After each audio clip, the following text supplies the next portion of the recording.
बाजार बंद आणि बीफ मटन बंद होणार आहे, काय देखील 2014 पासून गोवंशाचा कायदा या शासनानं राष्ट्रपतीच्या मंजुरीनं लागू केला। जेव्हा कायदा होतो तर कायद्याचं पालन सर्वांनी केलंच पाहिजे आणि हा कुरेशी समाज कायद्याला मानणारा वर्ग आहे। लातूर जिल्ह्यामध्ये 35,000 कुरेशी समाजाचे लोक या व्यवहाराशी निगडीत आहेत आणि यांच्या रोजीरोटीचा व्यवसाय हा जनावर खरेदी विक्री आणि बफेलो कटिंग, बफेलो म्हणजे म्हैसला कोणत्याही पद्धतीचं कायदा नाही आहे। म्हैस आपण खरेदी करू शकतो, म्हैस आपण कापू शकतो आणि 2014चा जे कायदा आहे तो कायदा गोवंश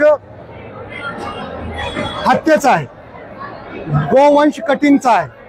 परंतु 2014 नंतर हे ज्यांच्या गोशाळा आहेत त्यांनी भाडोत्री गुंडे, ते बजरंग दलचे असतील, ते विश्व हिंदू परिषदेचे असतील किंवा फिरणारे जिल्ह्यातील शहरातील गुंड असतील, अशा लोकांना हाताशी धरून कुरेशी समाजाला आणि शेतकऱ्यांना व्यापाऱ्यांना त्रास देण्याचं काम या गेल्या 10 वर्षापासून सातत्याने चालू आहे। करोडो रुपयाचा माल व्यापाऱ्यांचा, कुरेशींचा आणि शेतकऱ्यांचा या गोशाळेमध्ये गोरक्षकांनी धरलं, पोलिसांनी त्या गोशाळेत दिलं आणि त्या गोशाळेतून जनावर विक्रीचा धंदा या गोशाळेवाल्यांनी चालू केलेला आहे। त्यांची काय दाद फिर्याद नाही। आमची प्रमुख मागणी अशी आहे, या व्यवहाराला लीगली करावं। लीगली म्हणजे प्रत्येक तालुक्यात, प्रत्येक जिल्ह्यात, प्रत्येक शहरात सलाटरची व्यवस्था या शासन आणि प्रशासनानं करावी। आजपर्यंत जेवढा माल, ते म्हशी असतील, बैल असतील, तर कुरेशी समाजानं गायीची खरेदी विक्री सुद्धा बंद केलेली आहे। हे सगळे आमचं जे माल धरलेला आहे, सगळ्या गोशाळांची चौकशी व्हावी। या गोरक्षकांचा, कथाकथित गुंडांचा बंदोबस्त व्हावा, यांच्यावर कारवाई व्हावी।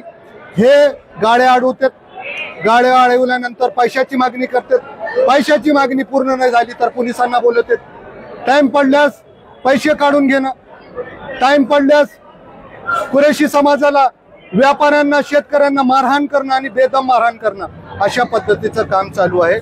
अशा पद्धतीच्या कामाला आम्ही वैतागलेलो आहे।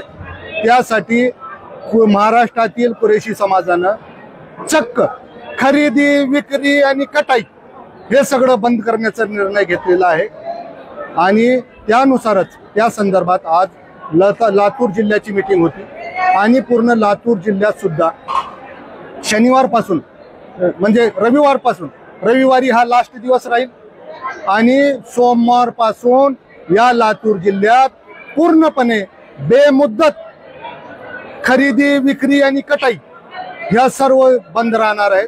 याचा फटका शेतकऱ्यांना बसणार आहे, याचा फटका व्यापाऱ्यांना बसणार आहे, याचा फटका ट्रान्सपोर्टिंग करण्यावाल्या छोट्या गरीब टेम्पो चालकांना बसणार आहे। अशा पद्धतीनं हा आम्ही बंद केलेला हे इफेक्ट या सगळ्यावर होणार आहे। त्यासाठी शासन आणि प्रशासनाला आमची विनंती आहे, या बाबीचा गंभीरपणे विचार करावा आणि याची दखल घ्यावी। बिलकुल एका विशिष्ट समाजाला ह्याच्यामध्ये टार्गेट नक्की केलं जातं आणि आमची मुख्यमंत्र्यांना आणि शासनाला आणि प्रशासनाला अशी विनंती आहे, हे कथाकथित जे संघटना आहेत, जे गुंडागर्दी करून, हे मॉब लिंचिंग करून, अशा संघटनांवर सुद्धा पाबंदी आणली पाहिजे, यांच्यावर बॅन केलं पाहिजे आणि या सगळ्यांवर कारवाई केली पाहिजे।